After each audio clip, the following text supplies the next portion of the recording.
Hello, my dear students. Welcome back to your English online class. Hope you all are doing good.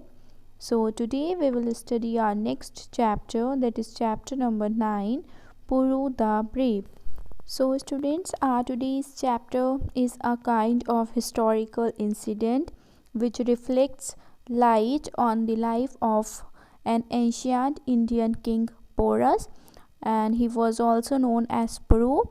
He was one of the bravest king of India who ruled the region of Punjab, and he is still known for his exceptional warrior skills. So let's study our chapter to know a bit more about his life. Chapter number 9, Puru the Brave.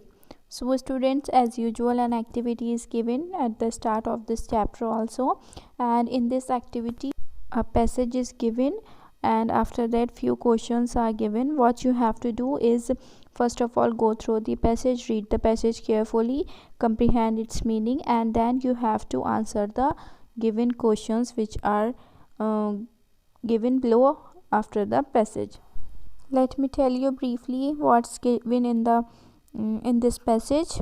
So the passage introduces us with Alexander the Great, who was the king of Macedonia. Macedonia is a place in Greece, and he became the king at the age of just 20 years when his father was murdered, and after that he fought many battles for the next 13 years, and to the great surprise he won all of them. Can you imagine, students? He won all the battle. Alexander the Great won all the battles that he had fought, and he died at the age of 32 years. Now let's read the first question. Which of the following qualities was displayed by Alexander at a young age?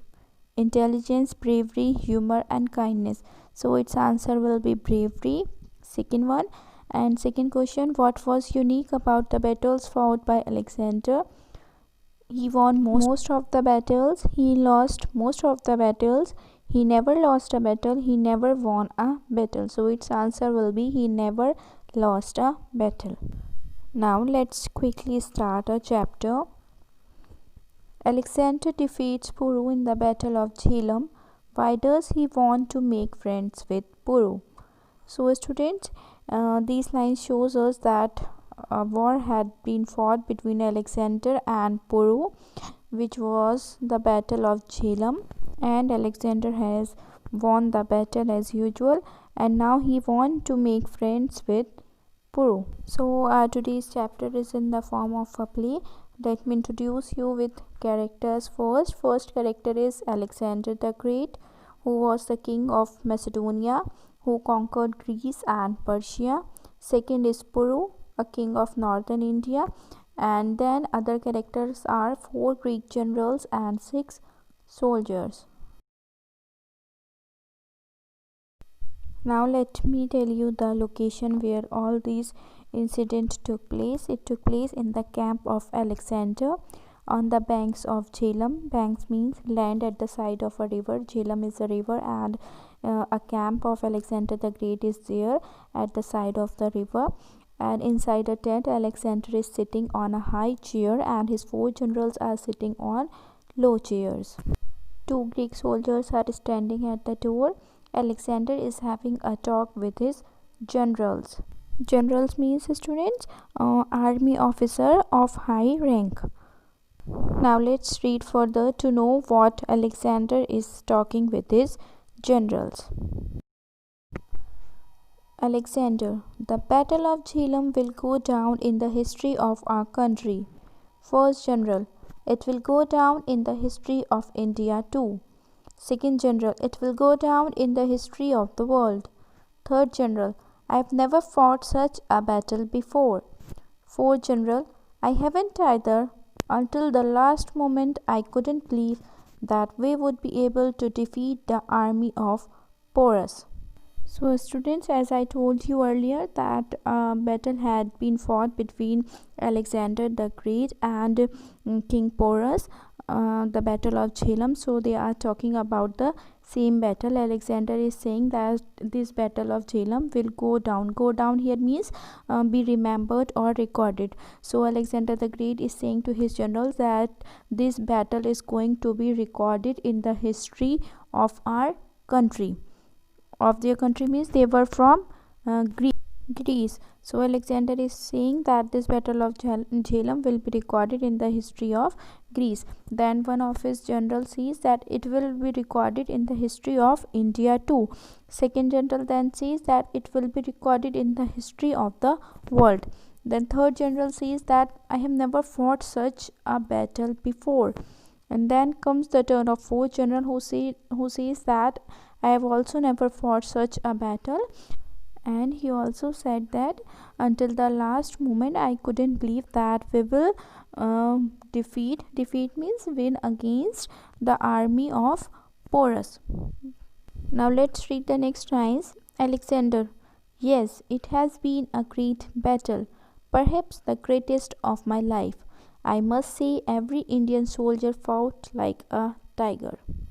So Alexander also added to the talk of his generals, and he said that yes, it has been a very great battle. Battle means fight, you all know. So he said that it has been a very great battle and maybe the greatest which I have fought till now in my life. And why greatest? Because the Indian soldiers have fought very bravely. They have fought like tigers, or very attackingly, or very bravely. That's why they are all praising this battle, and they are saying that it is going to be recorded in the history of our country, of India, of world, etc. Now let's read the next lines. First general: they fought like devils, your majesty.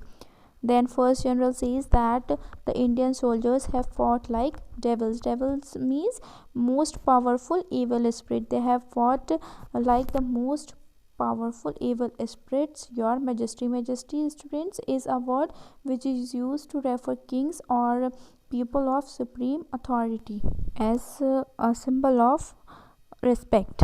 When you show respect to supreme authorities, you say them majesty. Then what was the reply of Alexander? Alexander the Great said, the Indians are good soldiers. They know how to fight. They fight better than our men. Then again Alexander the Great praises the Indian soldier. He said that the Indian soldiers are very good at fighting and they know very well how to fight. Even they fight better than our soldiers. Then second general says that but their generals aren't as good as ours. So when Alexander says that Indian soldiers are very good, to which the second general of Alexander the Great says that yes, soldiers are very good, but their generals or army officers of higher rank are not as good as our army have. Now let's read on the next page. Alexander: if you mean they aren't as brave as the Greek generals, I don't agree with you. Second general: but they aren't very skillful, your highness. So when he says when the general says, second general says that the generals of Indian army are not as good as our Greek generals, then Alexander says that if you say that they are not as brave as our generals, then you are wrong. It means he says that they are also very brave, just like our generals. Then second general says that I mean to say that they are not very skillful. Skillful means they are not very much expert in their warfare or in tackling war situations. Now let's read further. Alexander: I see what you mean, and here I agree with you. The Indian generals are still following the old methods of warfare. Their battle plans are faulty and they depend too much upon their elephants. But as fighters, they are wonderful. I have the greatest respect for them. So students, in these lines, warfare means activity of fighting a war, and faulty means not correct. So Alexander says to second general that I know now, I understood what you mean, and here I agree with you that Indian generals are still following the old methods of fighting, and their planning for battles are faulty. Faulty means not correct. Whatever they plan for their battles is not correct. And another you can see limitation of Indian army is that they depend too much upon their elephants. But one thing I would like to say, that fighters, as fighters, Indian soldiers are very wonderful, very good, and I have great respect for them. Now let's read the next lines. Third General, I was amazed to see how Porus fought in the battle of Jhelum. Fourth General, he continued to fight even when others had left the field. I think he killed at least 100 of our men with his sword. Second General, and injured many more. First General, he was badly injured himself. So students, while the discussion was going about the battle, then comes the topic of Porus. One of the general of Greek army said that I was surprised to see how Porus fought in this battle of Jhelum. Then another general says that he continued to fight even when other of his soldiers left the field. He fought so bravely, so fearlessly, and I think he killed at least 100 of our soldiers with his sword. Sword means weapon. Then another general says that beside killing 100 of our soldiers with his sword alone, he injured many more of our soldiers. Then one of the generals says that though Porus was himself injured badly. Now let's read on the next page. Second General, that's why we were able to capture him. Capture here means take into one's control. Alexander, oh, he is a brave man and a great soldier. I wish he were one of my generals. Second General, he is a proud man, your majesty.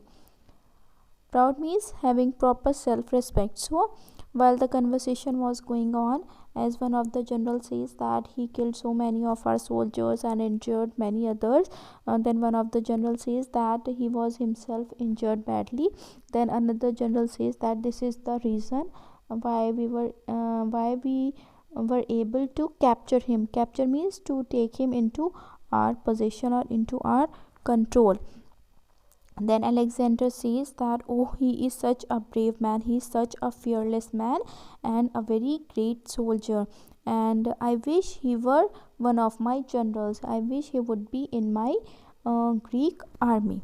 Then second general says that he is a very proud man. Proud means having proper self-respect.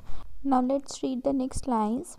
Alexander, a soldier is not a soldier if he is not proud. I am not at all angry with him. He was not frightened by the news of my victories and refused to bow before me.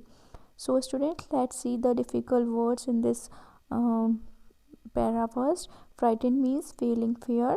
Victories means success, and bow means bend one's body in respect.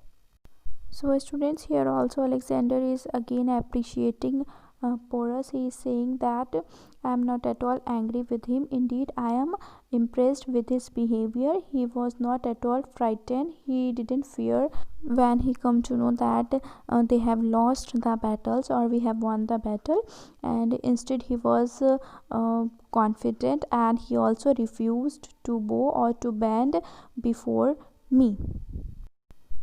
Then the first general says that he will be brought to your majesty soon. Let us see how he behaves. Alexander, I am sure he will not behave like a coward.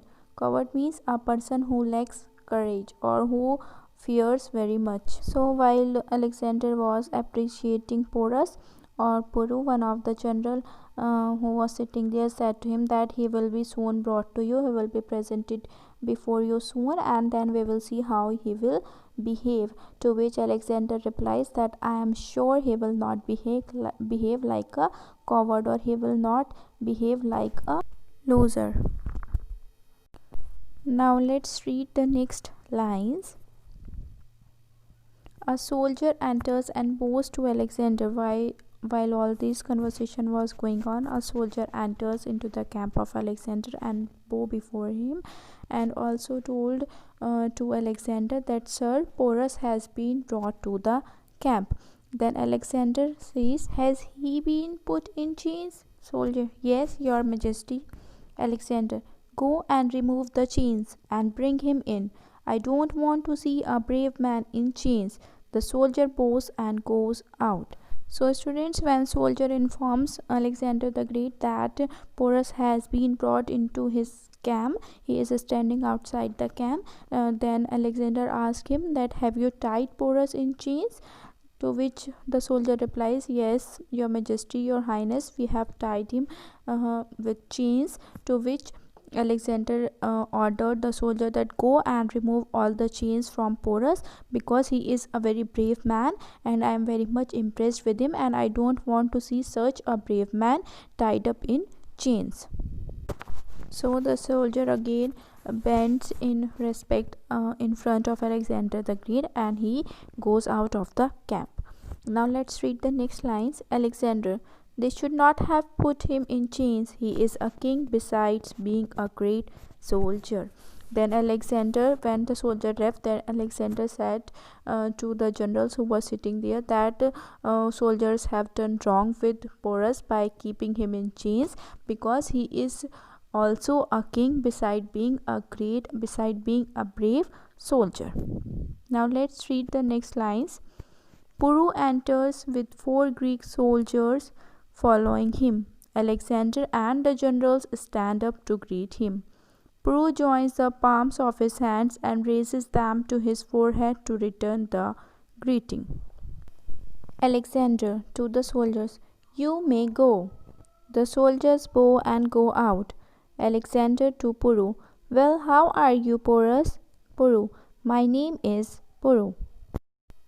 So students, these lines tells us that Puru enters the camp of Alexander the Great, and when he entered the camp, Alexander himself as well as all the generals who were sitting there, they stood up and they greeted Porus. Then Alexander the Great asked Puru that, how are you, Porus? He referred Puru as Porus, to which Puru replied straightforwardly that my name is Puru. Now let's read on the next page. Alexander, all right, are you sorry for the mistake you made, Puru? Puru, I made no mistake, sir. Alexander, didn't you reject my proposal? Puru, I did. I refused to be your vassal. Alexander, do you know that many kings have gladly agreed to be my vassals? Puru, I know that, and I also know that none of them is Puru. First general, softly to the second general, he is indeed a very proud man. So students, these lines tells us the conversation that goes on between Alexander the Great and Puru. Alexander asked Puru when he entered his camp that, are you feeling sorry for making the mistake? To which Puru said that I have not missed any mistake, sir. And then Alexander says that, didn't you reject my proposal of being my vassal? Vassal means, students, a man promising to fight for a king in return for the right to hold land, or we can say that vassal means to work for the king, to fight for the king, and the king will give you land in return. So this Alexander the Great offered Puru that I will give you a land, and in return you will have to fight for me. To which this Puru rejected. He said that no, I will not fight for you. Then Alexander remind Puru that, don't you know, many kings have gladly or happily agreed to be my vassals. To which Puru gave a very nice reply. He said that I know that many kings have agreed to be your vassals, and I also know that none of them was Puru. So this shows how confident, how proud he was, how brave he was. And students, on hearing these words of Puru, the generals who were sitting there, they started whispering, they started speaking to each other in soft tone, and they again started appreciating the bravery of Puru, and they said that he is indeed a very proud man. Now let's read the next lines. Alexander, don't you realize that you are my prisoner? Puru, I do, but that doesn't make any difference to me. I am still the lawful king of my country. Alexander, how shall I treat you? Puru, as a king should another king. Alexander, Puru, you are a brave man. I am pleased with you. I want to be friends with you. Will you be a friend to me? So students, here the conversation goes on between Puru and Alexander the Great, in which Alexander said to Puru that don't you realize that you are my prisoner, you are speaking so boldly, you are rejecting my proposal so boldly, and don't you have any fear that you are under my control? To which Puru said that I know that I am under your control, I am your prisoner, but that doesn't make any difference to me, that doesn't matters for me, and I am still the lawful king of my country. I am still the you can say loyal king of my country who follows the laws of my country. Then Alexander again asked Puru, then okay, tell me, how shall I treat you, in which manner I should treat you? To which Puru replied that you should treat me as a king should treat another king, because you are a king and I am also a king, so you should treat me like a king only. On hearing these words, Alexander said to Puru that Puru, you are a very brave man. I am very much pleased with you. I am very happy with you, and I want to be your friend. Will you be my friend? Now student, let's read the next lines to know what was the reply of Puru. Puru, on one condition. Alexander, what is that condition? Puru, my kingdom should remain independent and you should treat me as your equal. So students, Puru replied that okay, I will accept your friendship offer, but on one condition. You have to follow my condition, then only I will be your friend. To which Alexander asked, what is your condition? Then Puru replied that my condition is that my kingdom should remain independent. It should not be under your control. My kingdom or my territory where I have been ruling, which you have just won, should remain independent. And another thing is, you should treat me as your equal. You should not treat me as a prisoner or as a loser, nothing like that. You have to treat me as your equal, as a king. Then only I will be your friend. Now let's read on the next page. Alexander, agreed. After a pause, I am proud of your friendship, my brother. Puru, I will do my best to be worthy of the friendship of Alexander the Great. Here, worthy means deserving. The generals bow to Alexander and Puru. The end. So students, Alexander agreed the condition of Puru, and he said that okay, your kingdom will remain independent and I will treat you as my equal, which means now they are friends. After a pause, Alexander also said to Puru that Puru, I am very proud of your friendship, my brother. And then Puru said that I will do my best to be the worthy of the friendship of Alexander the Great. So I will do my best to be worthy of your friendship. And then all the generals who were sitting there, they bowed to Alexander and Puru. Here ends our chapter. So students, this chapter shows us that how the bravery and self-respect and honesty of Puru win the hearts of enemies too. So this is all for today. We'll meet you on the next turn. Till then, take care, stay safe and keep learning.